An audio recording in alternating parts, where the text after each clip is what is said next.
Hello, in this two-part series you'll learn the Schillinger System approach to harmonizing a chromatic melody with chromatic harmony. In part 1 you'll see the fundamentals, an overview of the essential elements in the chromatic system of harmony and a demonstration of the two-step harmonization process. In part 2 we will look at an example application, a 4-minute orchestral composition based on the chromatic harmonization technique.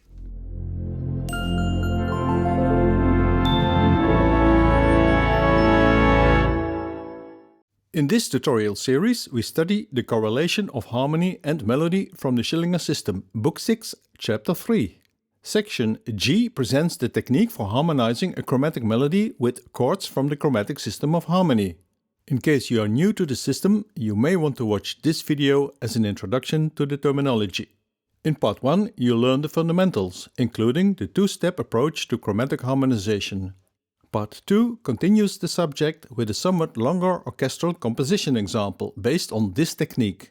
You may support my tutorial production efforts through a PayPal donation or become a long-term patron. Let's now start the chromatic harmonization approach.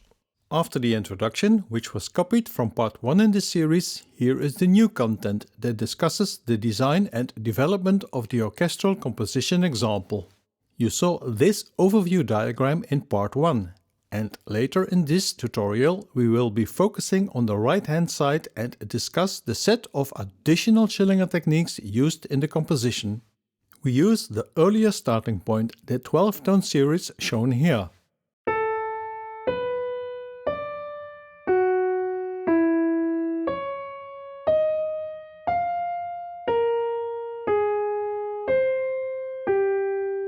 I wanted to improve on the tonal stability of the chromatic chord progression. Therefore, I implemented some diatonic structure in the melodic continuity. Look at the original series and note how we may overlay zones with symmetrically distributed tonal centers. Pitch subsets fit within the diatonic keys of D, B and A flat respectively. These tonics form a symmetric root system R3I, with minor third intervals. As an introduction to the Schillinger Symmetric System of Harmony terminology, watch this video.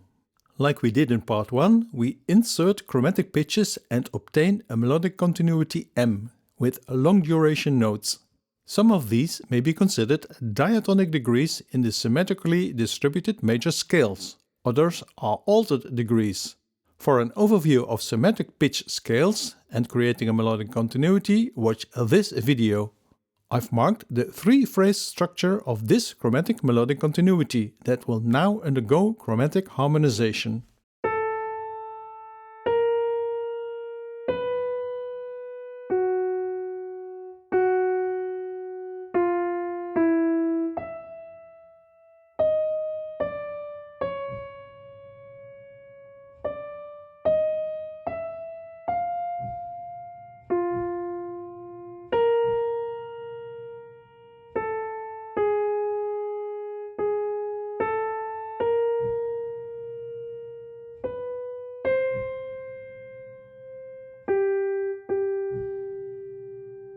We implement step 1 in the chromatic harmonization process in order to obtain a 3-part layer with a chord progression.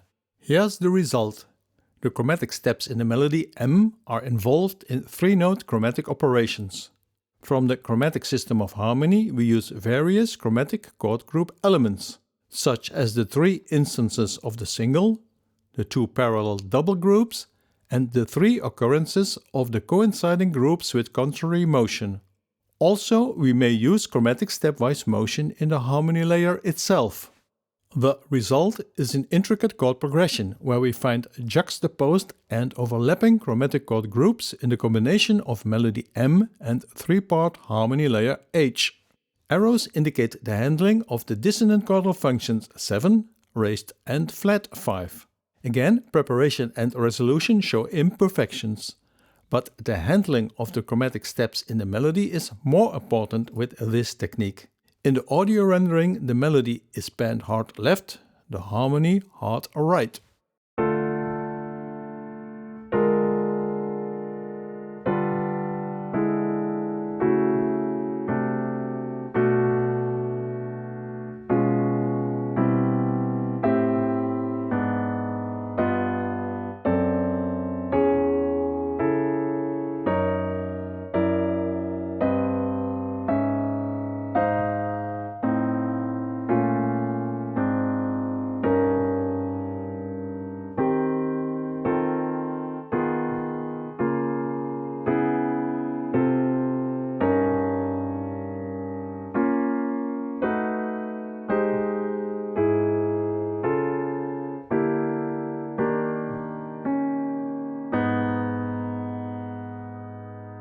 Still we find many roving chords, moving to many intermediate tonal centers, but the tonal stability has improved, with now 3 phrases around the tonal centers D minor, B minor and A flat minor. Inspect the root cycles. We find diatonic and symmetric system root cycles, while a number of positive diatonic cycles create local cadential feeling. In step 2 of the chromatic harmonization process, we add a 4th voice to the harmony layer. The melody M is in the lead, and in the harmony we double a chordal function or add the next higher extension. That is, chordal function 7 for a triad S5, the 9 for a 7th chord S7, etc. We tolerate incorrect preparation and resolution of these dissonances. Listen to the result, a 2-layer setting with 4-part harmony in the bottom layer.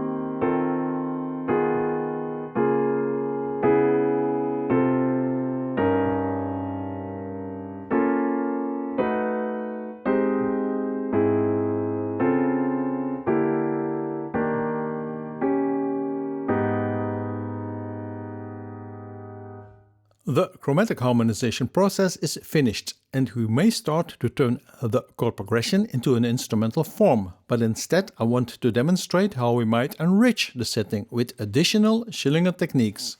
The first extension is using Strata Harmony, adding a harmony layer above the melody and increase the texture density. As an introduction to Strata Harmony, watch these 2 tutorials. The upper layer harmony starts as a 2-part setting with chordal functions 5-7 or 7-9. The closing phrase is a 3-part upper harmony layer with triads consisting of chordal functions 3, 5 and 7 or 5, 7 and 9. In Strata Harmony we find multiple simultaneous occurrences of the same chordal function. However, in those instances we must create independent voice leading in different layers, not simply octave doubling. Also, the dense multipart texture stays transparent by avoiding overlapping of voices between adjacent layers. In the first half, notice how the upper layer alternates consonant 3rd and 6th intervals. Only occasionally there is parallel motion. In the second half, there is a similar principle at work. We alternate between close and open position voicing, or we change the inversion position. Also now there is minimum parallel motion. You may want to compare voice leading for identical chordal functions between upper and lower harmony layer. But now let's listen to the result.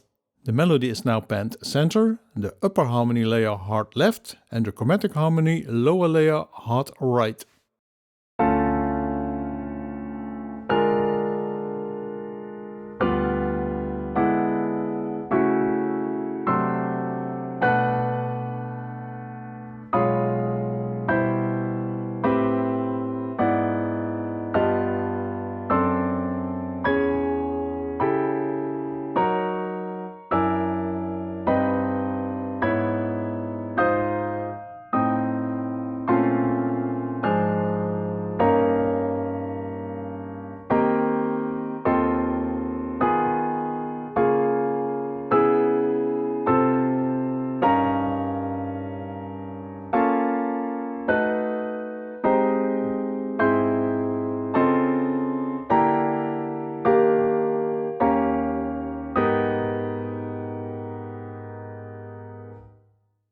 The next additional technique is the use of thematic melodic figuration. The Schillinger chromatic harmonization approach assumes we are working with long duration notes in the melody. So far, that also has been the case in the harmony layers, where we've used half notes or longer durations. If we were to use these chord progressions as is, in the orchestration phase, the result would be a chorale setting with all instruments playing the same rhythm. Instead, we may obtain more interesting, lively and moving middle harmony parts by using melodic figuration. For an introduction to this technique, here are 2 video tutorial suggestions. In essence, this technique derives melodic motifs from a given harmony. The patterns use certain chordal function numbers, such as the 5 and 3 shown on the left. These may be constant or variable. If you want more than just arpeggio patterns, then add non-chordal notes, such as suspensions, anticipations, passing and auxiliary notes, marked here in green.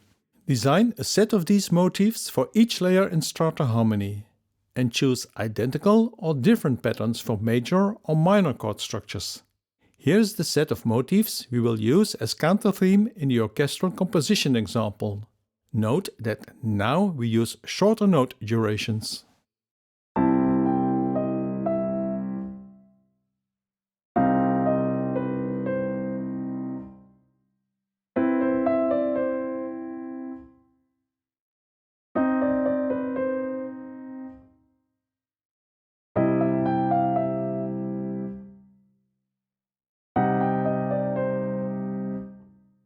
Series of such motifs moving through the harmony parts will create a quasi-counterpoint idiom.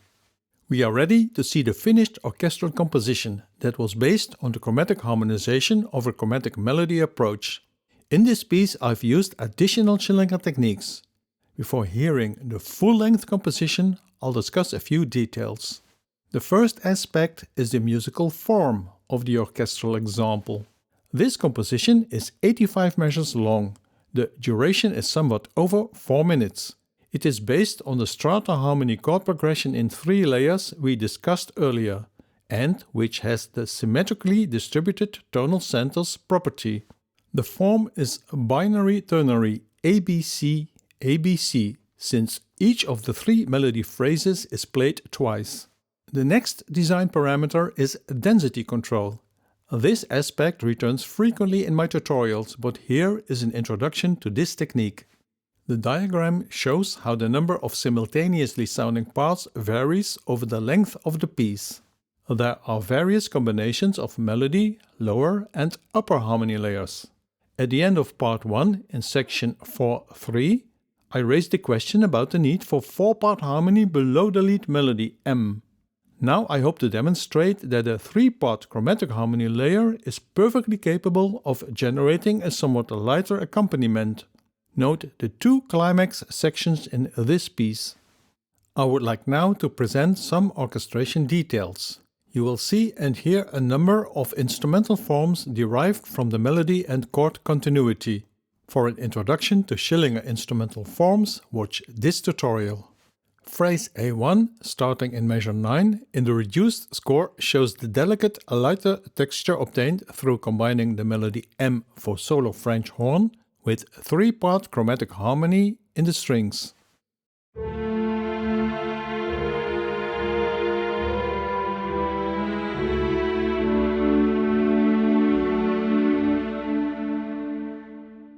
We increase the harmony density in section B1, measure 17. That features the brass section. The lead trumpet is omitted in the audio rendering. Apart from the lower brass 4-part accompaniment, you will recognize the inserts of thematic melodic figuration motifs in brass and strings. These act as inner part counter themes, and the quarter note 8-note time unit rhythms generate a more lively groove.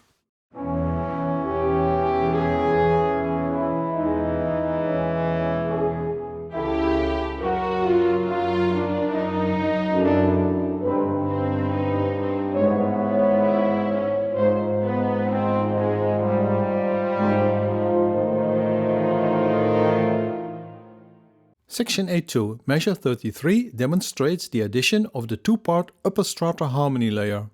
The lead melody is in the trumpet, the trombone plays a counter theme in imitation. Over a 4-part chromatic harmony brass accompaniment, there is the set of 8 16th-note patterns in woodwinds and high strings derived from the upper harmony layer H2P.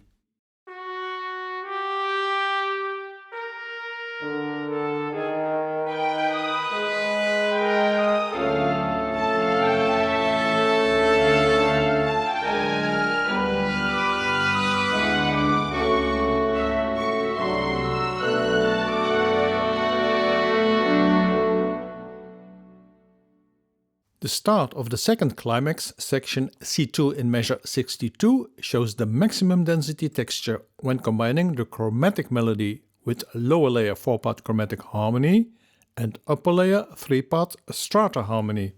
The melody is for unisono playing horns and violins. The lower harmony is for clarinets, bassoon and double bass. The upper layer is an instrumental form for staccato trumpets, later becoming woodwind chords and arpeggios. Then there is the melodic figuration canto theme for trombones, violas and cellos.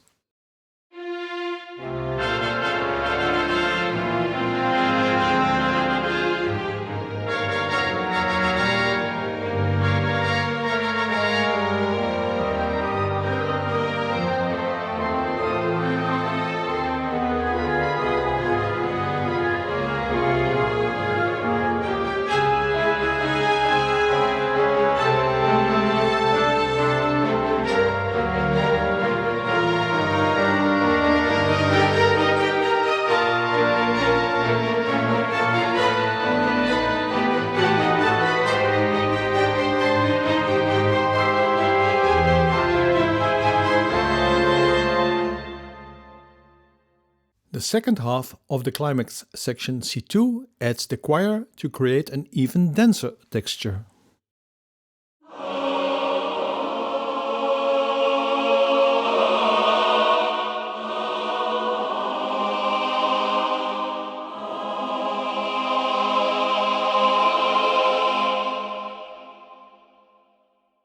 Time now to listen to the full composition. Read along with the annotated reduced score.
Transforming the two-page description of the Schillinger Chromatic Harmonization of a chromatic melody technique turned out as this long 2-episode series. Part 1 started with the chromatic system of harmony fundamentals and elements. Then I illustrated the harmonization process, starting with the creation of a suitable chromatic melody M that was used in the two-step process that yields first a 3-part harmony, then adding a 4th part to the harmony layer. You learned that the chord progression yields a late romantic idiom with many intermediate non-diatonic chords. Long sequences of such harmonies may lead to cognitive overload or simply a headache.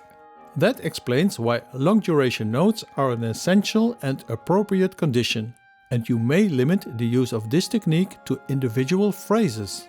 These progressions are intricate. There is no easy listening result.